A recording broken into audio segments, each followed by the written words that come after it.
Today's Toy Spot, we're having a look at the DC Collectibles World's Finest, Huntress and Powergirl.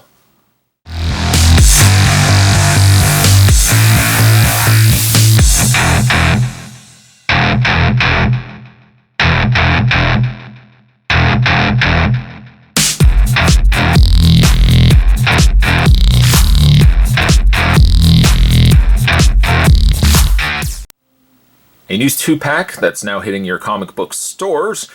This 2-pack features, again, Huntress and Powergirl. I was super excited, actually, to get my hands on this when it was released. The more I'm kind of looking at some of the characters inside, I feel as if I feel like the original concept images that we saw of this 2-pack, the figures looked a little bit better than what we end up getting. A common sight to see, though, you get a windowed box, so you can see the 2 figures present inside. Huntress also comes with a crossbow, which is also included as well.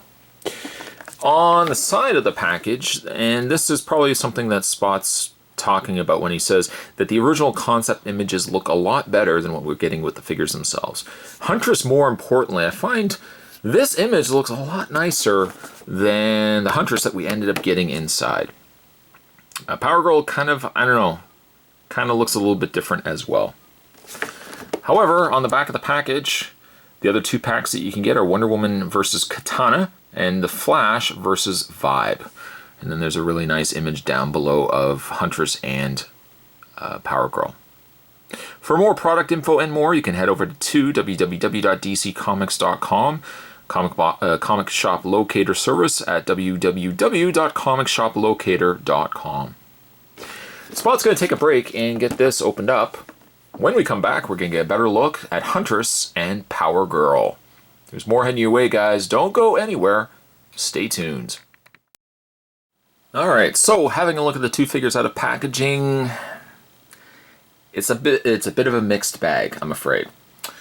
The figures themselves, well, let's have a look at Huntress first. She does come with, of course, her one accessory, and luckily, getting it out of packaging, this piece did not break off. I was really worried, especially having just reviewed the Earth 2 Batman. I was really, really worried that, much like the Batarang, this top section of the crossbow would have broken off, but sadly, well, I guess to my benefit, it didn't actually break off getting it out of packaging. It does fit in her hand, though the arms and joints on this 2-pack, both figures suffer so badly from joints just not working. But you can see the crossbow is in her arm there. Face-wise, I feel as if, again, it's so painful because, like the original concept art or the original concept figures that we see on the packaging, I feel is a lot nicer than what we end up getting. Huntress isn't bad, but I feel like the problem with her face is that her eyes from the side isn't so bad, but I find like face on, like when you look straight on at the figure, I feel like her eyes are maybe like the same, they stick out just as far as her mask. So the end result is it kind of looks like her eyes are part of her mask, as opposed to the mask sitting further out than the eyes. Also, too, like her face, the flesh color that they used in her face is really light. And had they only put some shading or something in around the eye area, it could have broken up, like the perception, at least, that the eyes are the same depth as her mask. And you can kind of even see from the side there. I wish her eyes had been sunken in just a little bit more, or the mask could have stuck out a little bit more. As for the rest of her body, it's not bad. It's a nice updated take on Huntress, all black, and then you kind of got this white cross going across her chest here. The purple, and really for that matter the black, are kind of sparkly in the way that the paint that they've used for it. And then on the back of the cape is that same purple color as the purple in the gloves and the boots. Again, kind of glittery and has that white trim around it. It's a pliable cape, so it does have a little flexibility to it. I suppose if you wanted to heat it, you could probably kind of just, you know, sculpt it in a way that the cape didn't just simply just drape down. You could put also the crossbow in either one of her hands, but again, just be really careful with the ends of the crossbow that piece doesn't break off. It doesn't sit very well in her hand. It kind of flops around a bit. So just put that to the side. Her articulation is really problematic, at least the figure that I have here. Her head moves very easily via the ball joint that's in the neck socket here. Shoulders are all equally flexible when it comes to moving them forward and back. But like the elbows, oh, and also she swivels at the bicep here, but the elbows are so problematic. I can barely, like, it takes a lot of adjusting, a lot of working it away to get that elbow to bend. It also doesn't seem like she has any, oh, there it is. I was going to say she doesn't have any articulation in the wrist, but the articulation swivel point is right at that glove area there. Just like this one, like both elbows, this elbow's a little easier now to move, but like this one elbow, I just can't get to bend. She has no waist swivel, and then when it comes to her legs go forward and back and out. One thing I do like though is that the side pouches are separate pieces. So when you move it, it naturally has a movement to it where the belt area, the little side pockets, freely move on their own. And that's a nice touch. I like that. She's got a knee joint that actually is hidden right underneath her knee cap, or I guess her knee protective guard here. She doesn't have, from what I can see, a swivel in her leg, but the real problem is right down here. Right down here. This one foot moves fairly easy. This one foot I could not move at all. And that really prevents this figure from standing properly. She does have a peg point on the underside of her foot, but it doesn't come with a display stand. So getting her to stand, of the two figures, you can see she was a little harder to display, to stand properly. Of course, I could heat the ankle here to get it to bend, but part of me just wants to say, okay, you know what, let's just force the ankle, but I know I would pay for it later. Huntress, kind of wish she had been better. I mean, really, the reason for getting this 2-pack was more so the Powergirl than Huntress, but I kind of had hoped that Huntress could have turned out a little bit better. Early images of the figure in toy shows, toy conventions, she looked a lot better than what we ended up getting here. And I feel like it seems to be almost an ongoing issue that figures now, somehow during the production run, you know, the original concept figures look so good. But then when you start getting it into mass production, somehow between the beginning of where it was supposed to be mass produced and what we end up getting, somewhere along the lines, something gets off. And I kind of feel like that also with the Earth 2 Wonder Woman. Gorgeous looking figure when we saw original production photos of her, but the figure, the end result, the figure that we ended up getting just wasn't as good as those original images. Huntress, I kind of feel like the same way. Like, could have been potentially a great figure. She's good, but just not as good as I had hoped she could have been. Huntress, I'm going to give her, though, a 7.5.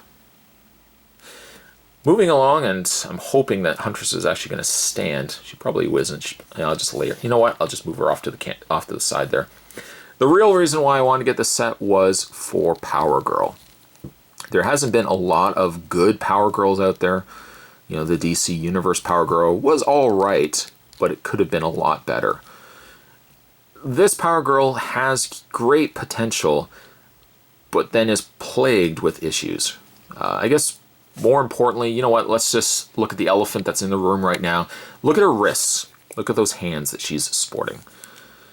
Really from here to about the elbow looks fine. Yes, it does look all right. But then if you look at the arm here, they put the same arm on the figure. This arm is over here as well. They put the wrong, I guess really that section right there, they put the wrong one on this side. So as a result, she has an upside down hand. Okay, I could kind of live with that. I mean, that really drives me a little bananas, the fact that this is upside down and now I have to look at this. But you know what? It is what it is. Also, too, she's kind of plagued with the same problem that Huntress has, where getting her hands or limbs to face the right way, it takes a lot of real forcing to get the arms to turn the proper way. And of course, I would be, again, very careful turning it, that you don't put a lot of stress on the elbow joint. You don't certainly want that breaking off. Her face is good, but it's not as good as the original, like the original figure concept images show. Like, this figure, as well as Huntress, looked gorgeous as the concept figures. The figures that we saw at the toy conventions, the figures we saw online of these two images, these two figures, looked really good. Huntress and Powergirl in hand, just, I don't feel as if they look as good as what we had initially saw. And again, maybe a lot of that stems from between the proof of concept to what we eventually got mass produced. Somewhere along the lines, maybe production of the figure just didn't end up coming up as good as what we saw before. I also feel too, like, because she doesn't have as much paint in her face as what we saw on, like, even like the packaging, she kind of ends up looking a little more anime, I think, in the face. The rest of the body is pretty decent. And of course, as being Powergirl, she well acided. She's got pretty good assets up at the top there. Like, the figure as a whole is pretty good. I like the cape. The cape's a nice sculpt as well. But I feel like it could have been better. And that kind of seems like my ongoing issue with figures lately. They look good, again, when you first see images of them, but somehow when you get them in figure form, and also this was something I had a problem with the scarred, skinned Joker, you know, the original figure looked great, but then when we saw them in stores and when we get them in hand, they're just not as good as they looked initially. Powergirl's articulation, she does have a ball joint in the head. Moves actually quite easily. Ball hinge socket shoulders. She has a swivel in the bicep, which is extremely stubborn, I think is the word I want to use. She does have a bend in the elbow, rotation at the glove, although when you can see, like, when you rotate the glove, it's prone to wanting to go back to its original state. That it really struggle a lot getting that arm to rotate and stay in place. When you get to the legs are hinged, a ball socket hinge. They rotate forward, but because of how muscular, I guess, they've made the thighs, they really fight with you when trying to move those legs. They do move out very easily. She does have a single bend at the knee, and she has a single pivot in the foot, or single bend in the foot. Also, peg hole underneath, though again, no display stand present. Of the two figures, if, like, looking at the two figures, I think my favorite still is Powergirl. I'm just really disappointed that she had a quality issue where they put the wrong arm on her. Though of the two, though, I still think Powergirl is the stronger figure of the two. Powergirl, though, I'm going to give her an 8. Now, I give her an 8, but again, truth be told, the arm, I can't critique too much because that would be, I would imagine not every single Powergirl in this set is going to have the wrong arm. Spot just happens to be lucky enough that of all the figures I pick out the one that's got the wrong arm. Today's toy spot, we were having a look at the new DC Collectibles World's Finest Huntress and Powergirl. Would I recommend the set? Yes, if you want new updated takes on Huntress and Powergirl. I just feel like the figures weren't as good in stores when we get them in hand than what we saw when we first had a look at these figures. Like, even the package, even when the images on the packaging, the figures look a lot better than what we get in hand, and that's just really disappointing. But still pretty good figures. I just kind of wish, the one arm wasn't as wonky as what it was.